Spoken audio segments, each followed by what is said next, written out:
Hey everyone, welcome back to TBM Sports, and it's Thursday. We have an exciting MLB season that is currently about to finish up the regular season play. I want to break down some of the standings right now as we look at the matchups, the divisional crowns, and we'll talk about what we have going on in today's slate. And there will be three best bets. We'll talk about some of the leans along the way and get you guys in your Thursday afternoon and evening where we have a lot of action. Also, we do have exciting weekend. One of the best lineups in college football Saturday. We'll have those picks out shortly. Great NFL cards and the Ryder Cup to look forward to. So gear up, and we'll make sure the fridges are stocked and the bankrolls are plentiful as we get into the weekend action, okay? But here's the Thursday MLB best bets. We'll talk about it right now. If you are new to the channel, hit that like button, smash it if you will. Let's get as many thumbs up as we can, and also be sure to subscribe to the channel here on YouTube. Also, I do have an X account and Instagram. You can find those links in the description. Make sure you follow me on all platforms, and let's get down into the action, okay? We didn't do a video yesterday, full disclosure. I gave out some picks over on Discord that ended up cashing 3 and 4 on the Discord picks for the evening. The only game that really let us down was the Metropolitans, and outside of that, we rolled Tribe, okay? Jose Ramirez, Stephen Kwan, outstanding performance by the Cleveland Guardians, and condolences to all of the Detroit Tigers fans out there and everybody we have out there in the Motor City. Quite frankly, I don't think we've ever seen that before in the baseball world, as we've seen the Guardians low as 80-1 to make the play or to win the AL Central. So shout out to them, tip of the cap, and we'll talk about what we have coming about in that game as the Guardians have taken a lead. Okay, so we'll tip the cap and we'll move on into the best bets. Now, the platform that I use to talk about all of my lines, all of my numbers, a lot of my research that I do is on Outlier. If you have not signed up for that, a lot of people have made the switch. 7-day free trial for what you bet on a normal nominal basis every single day from a unit perspective. This is as simply as it goes, as being one of the cheapest investments you can make into making the best bet possible. So please keep that in mind. And as always, guys, there will be that 7-day free trial link down below in the description if you do want to get started on Outlier. Okay, so let's look at the card. We will get into the action, and that's where we're going to find a lot of stuff going on right now where it matters. Okay, these games do matter, and there's a lot of things that I am going to be talking about, probably outside of just the numbers. And the one thing that I will tell you guys is, and if you've been following baseball, you have been betting it lately, okay, the one thing that I will tell you is that a lot of these lines are algorithmically based, okay? They don't take into emotion, they don't take into standings as much as they should, and you do get some spots. And I always kind of tell you guys, don't bet a team just because they have to win. Well, things do kind of get a little murky, though, when it's win or go home, not just because you're trying to avoid a sweep, so on and so forth. And the one kind of constant outlier that has been plaguing a lot of these teams that are losing, or the games have been getting weird down the stretch, is the fact that the teams that have clinched, and what we're talking about is what we're going to look into the standings. We're talking about basically the NL more so. That would be the Phillies, okay, as the Mets are 12 games back now. The Brewers firmly in the lead, and the teams that are in second place there as well. The Cubs have a wild card locked up, I think, from that standpoint. You can look from a lot of these teams. There's about 4 or 5 of them, okay, and it's the Cubs, it's the Padres. They pretty much have clinched that wild card appearance, and you know, the NL West is getting a little bit murky here down the stretch, but still, I think it's firmly in reach. We'll talk about some of the other things we have going in that regard, but the starters, they're not going to be throwing 7-8 innings. They're not going to be left out for 100+ pitches. So use that in your handicaps, and that's kind of why I've been targeting a lot of first fives down the stretch in this last run-up before the end of the season, because first 5 totals, you know, you have to win, and then once that game gets either out of hand or out of reach, you will see starters, and like Paul Skeens, for example, the Pirates have no shot. There's no reason to leave him out for the duration. However, like yesterday, for example, going against Hunter Green, we rode the first 5, and that cashed, albeit the full game total, I think, pushed or went over. Okay, so that's stuff that does matter. It is relevant. And the one person I do want to talk about, though, is Cal Raleigh. Okay, tip of the cap to him as well. 60+ home runs, going yard twice against the White Sox yesterday. a little late night affair. And a lot of those games that you thought were just going to be ugly games ended up covering on the run line. Cal Raleigh now is the odds-on favorite. We do get Aaron Judge at plus money to win the AL MVP. Okay, so see where your votes are. Leave a comment down below. Who are you taking for the AL MVP? I've always been a fan of Raleigh. I think that it's unfortunate that he's not in a big media market, playing on the West Coast. Kind of gets that bias, if you will, to the East Coast media, and it's Judge in terms of WAR. However, look at a switch hitting catcher that has hit 60 home runs. Never been done before, okay? And I think that's very evident, and it just, you know, you got to kind of give the credit to where it's due, and outstanding season by that catcher that is looking to take the Mariners back to a place they haven't been in quite some time, as they have won the AL West, okay? So that's where I'm at. Wild cards perspective, looking at it today and how it sets up. It's funny to say, but the Red Sox have something to play for. The Blue Jays seemingly have that all wrapped up, but still, as we do look for that consideration within them and the Yankees, who's going to wrap that up for the pennant. That's going to be something to look into going forward. Also, the Astros kind of sitting on the bubble. We do get on the NL side of things, okay? Diamondbacks and Reds, albeit the Reds and Pirates, it's unfortunate they've been kind of struggling to take care of business, but it is crazy to think that the Diamondbacks, I think I was looking at betting them 8-1 to make the playoffs at one point, and the Reds, another team such as the Guardians, and maybe something in the state of Ohio where it just kind of keeps these key teams lingering around, but kind of interesting to see how these playoffs are going to wrap up. We'll see if the Dodgers take home the NL West, the Yankees win the AL East, okay? And I think that's kind of where you look into the stretch here. It's going to be very exciting, okay? And the Guardians, another one, okay? We're going to have another game against the Tigers today where it's going to actually matter, okay? So let's get into the action.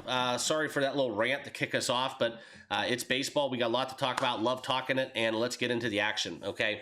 First bet that we are going to look into is the Pirates and Reds. Now, all things considered, the Reds have dropped 2. We do get a matchup today between Ashcroft and Nick Lodolo, okay? I think that Pittsburgh has been that team. They've won 4 straight. Now you get them again at plus 140, and the Reds have to win this ball game. It's going to be very, very hard for Cincinnati at home to get swept by the Pirates. And kind of what I've been saying, guys, it's something where, yeah, the Reds should win, but they just haven't been getting it done. So it's Reds or nothing, Reds or pass, but at 164, won't make my card. Rays and Orioles, we'll talk about that a little bit as well. We've seen the Baltimore club. They have dropped 4 of their last 6. We do get Rasmussen going against Cade Povich, and the lefty there for Baltimore. Been hit or miss, but I do favor the Tampa Bay side a little bit more, although they have only won 4 of their last 6. 77 and 81 on the season. This is a team that kind of underperformed expectations, and I think that if you look into this handicap in Baltimore, it's going to be one where we do have a slight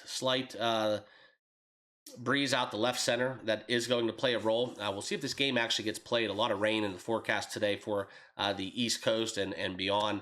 So as we talk about it, it's Tampa Bay, but I just kind of want to tell you guys at plus 110, Baltimore, if they can hit the baseball at home, I do think they are a little bit better of a team, and it would not shock me if Baltimore gets this one done. But this game's basically meaningless, and I just don't know how far we're going to let these starters go into this contest. Minnesota and Texas, we'll look at this game. The Rangers need a win going against the lowly Minnesota Twins. Bailey O'Bear on the bump going against Maley for the Rangers. This is a game where I think it's a little low for the Texas Rangers. They did win yesterday. Minus 144, though, on the money line on a team that has only won 2 of their last 10 games. So keep that in mind. I think that the Rangers are the play. I just don't want to get involved because I don't trust the Rangers offensively. The numbers back it up, and I think that as we look at a low total as well, what we get there in the Rangers Twins game at home is going to be very interesting to see play out. I think that if we look into Globe Life Field, the wind will be blowing out. Kind of shocked at this low total, so it does give way to the argument that we get a great outing there for Maley, and that's kind of where I would stack up at minus 144.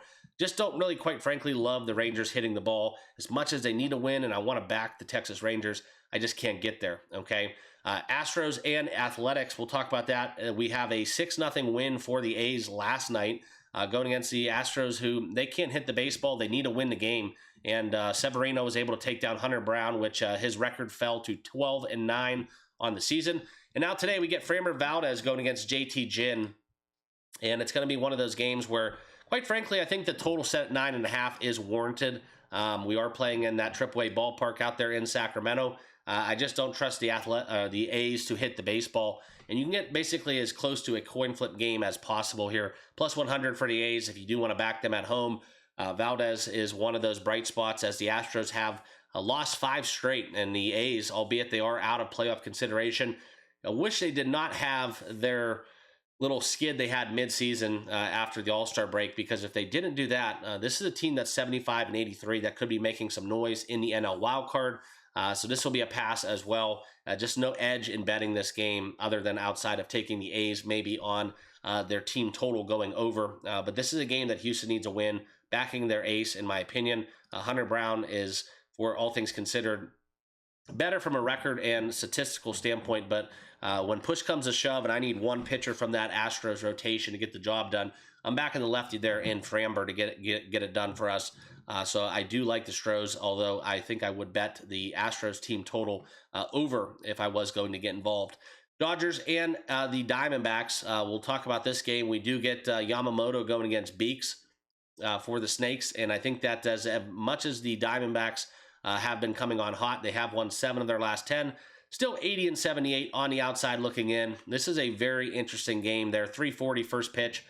For everything going in this spot, the Diamondbacks, I hate betting this against the Dodgers, plus 1.5 at -120. It's hard to pass that up. That's kind of where I lean from a run line perspective. The Dodgers, though, as we look at kind of what they've been doing, they've been scoring runs. They got to 5 last night. And I think that as you look at this game between the Snakes and Dodgers, there was 20 hits collectively between both of these clubs. This is a coin flip as well. If anything, guys, you shoot for plus money. Take the plus 138. Yamamoto during the daytime does pitch a lot better than in the night. And that's kind of where it does get interesting, because I do want to back the Dodgers minus 150 on the road. Just a little too expensive for me. So that's something I'm going to stay away from this game as well. Now let's talk about the first official bet as we kick off the evening affairs. And 6:40, we do have the Miami Marlins taking on the Philadelphia Phillies. This is a game where if we look at the total, I think that's what we're going to attack. We've seen Philadelphia score some runs down the stretch, and just speaking from last night's perspective, we did get Weathers give up 12 hits, 11 runs for the Phillies output.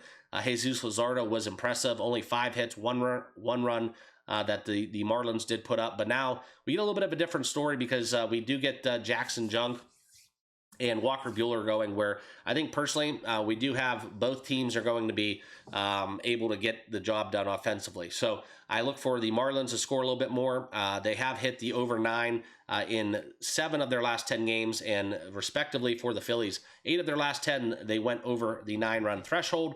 This is an over, okay? Wind's blowing out a little bit too, so it does give the chance for the long ball. Schwarber's been impressive, getting it over the wall, I think twice yesterday. And I think that as we look at this game, the best way to approach it, because you don't really want to trust the Phillies to go deep. They've had it clinched, and I like the Phillies not only on the over 9, but if you wanted to take a stab, fading Jackson Junk, going on the run line for the Phillies, I do like that one quite a bit. And it is not Jackson's, Jansen. Apologies for that.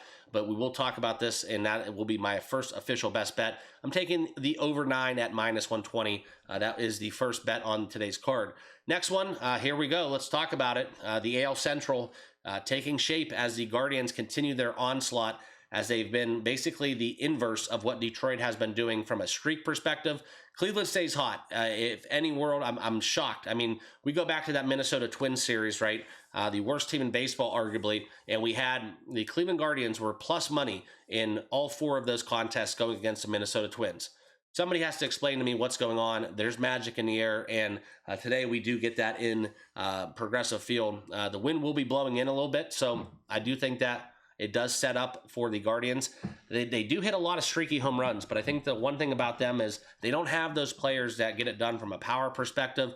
Yes, Jose, Stephen Kwan, even some of the other players, they can hit doubles, they can get extra base hits, but a lot of those come down the line. They're in the gaps, in the alleys, and they're stretched out the second.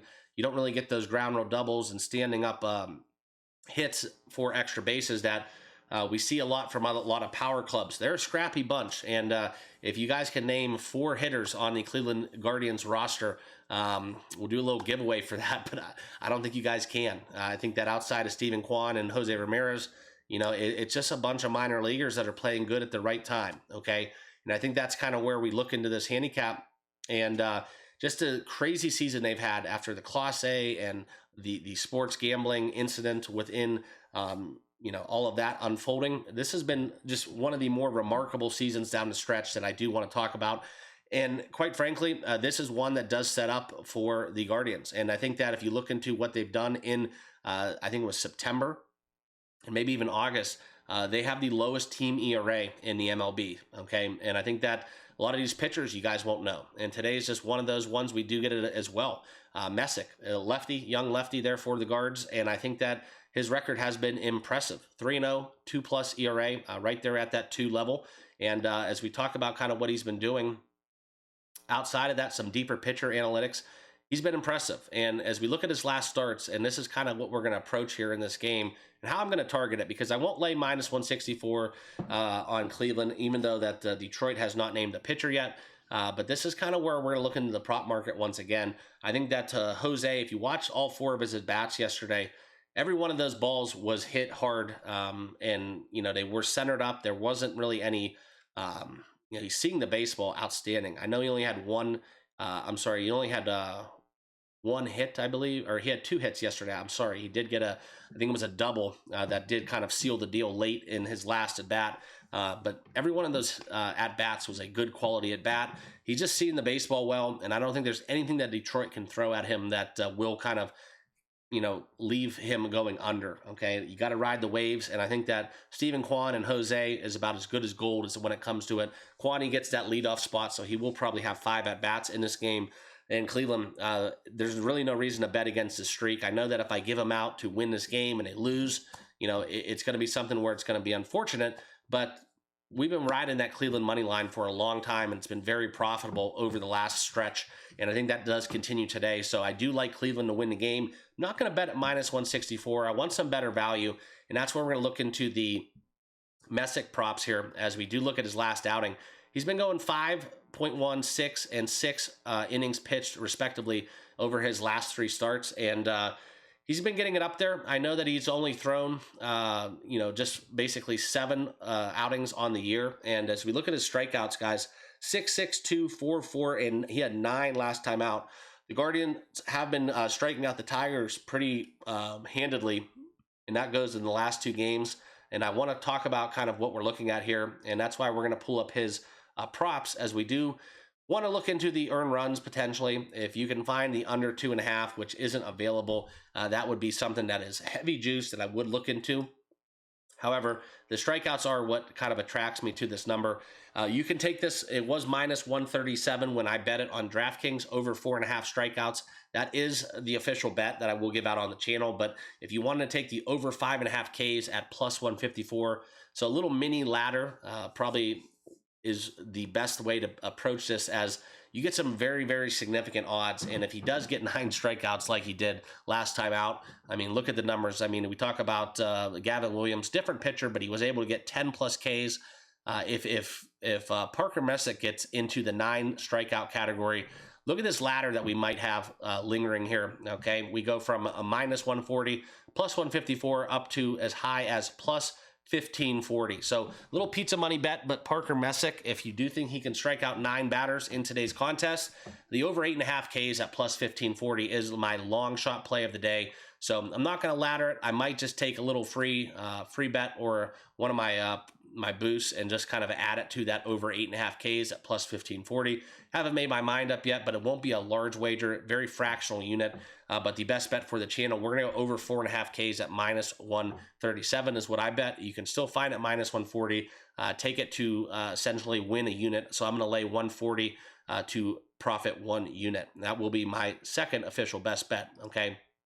I'm not going to get into the sides or total in that game. Yankees and White Sox, still get some value there on the Yankees run line. I think that's very much in play. The White Sox, they pretty much waved the white flag, losing 9 of their last 10, and that's kind of how I see it stacking up. I don't really think that, Judge had some home run think he might have had 2 yesterday. I'm not sure if my memory serves me correct, okay? But I just think that when we talk about today's game, it's Yankees run line or nothing, or it's just simply a pass because the number is so far out of reach. Boston and Toronto, that will be one that is very interesting as well for playoff consideration.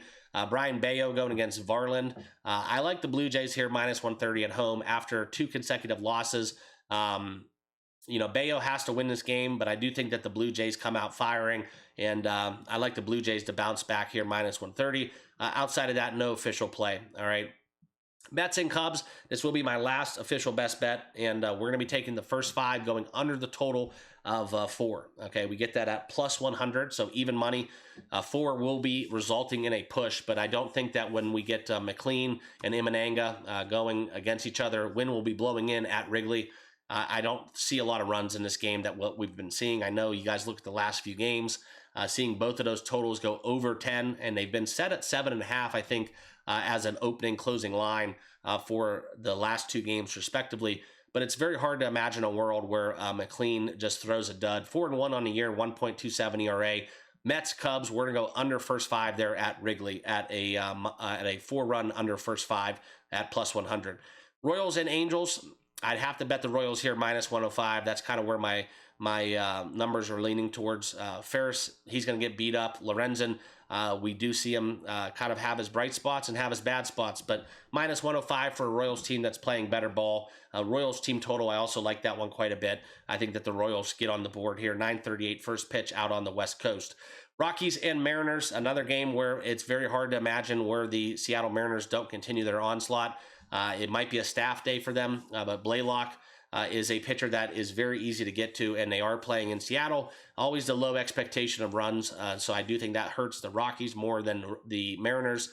And at a -208 price, the Mariners have won 9 of their last 10. The offense has come alive. They're hitting the baseball very efficiently, but that's kind of where you look into the -1.5 for Seattle. That probably is the only way to bet this game outside of maybe laying some extreme juice. Mariners to not bat in the 9th inning is the other way to approach it. Also, Mariners team total if you wanted to get involved, where I quite frankly think that is a extremely low number too. Didn't make my card, but this is a late night game, so it would not shock me if I end up going 3-0 on my picks, if I ended up sprinkling a little bit here for some personal plays later on in the evening, as you will find the Mariners -108 to go over the total of 4.5, which they have cashed in 70% of their last 10 games. Okay, so that's it, guys. Quick recap. Appreciate it. If you have not done so by now, hit that like button, subscribe down below, and join us. The 3 best bets on the channel that we will give out: Cubs, Mets, first 5, under 4. The Miami Philly game, we're going over 9 at -120. And then Messick over 4.5 Ks at -137. Also, like I said, probably a little sprinkle, maybe a free bet that we will have on the over 8.5 Ks. We'll see if he gets 9 again today, but at 15-1 and some change, that's one that's going to be very hard to pass up, as the Tigers have been fanned a lot in the last 2 games against the Guardians. Okay, so that's it, guys. Appreciate it. I know this was a longer video, but we did want to cover some of the future stuff. If you do have any futures tickets, leave a comment down below. What are you rooting for? Some exactas, and also as these divisional races come to a close, just let me know what you guys got. If you got any good tickets, let me know in the comments. Appreciate it, though. Good luck. Let's cash some bets, and make sure you guys have that notification bell turned on for my Thursday Night Football video that will be dropping very shortly. Cheers.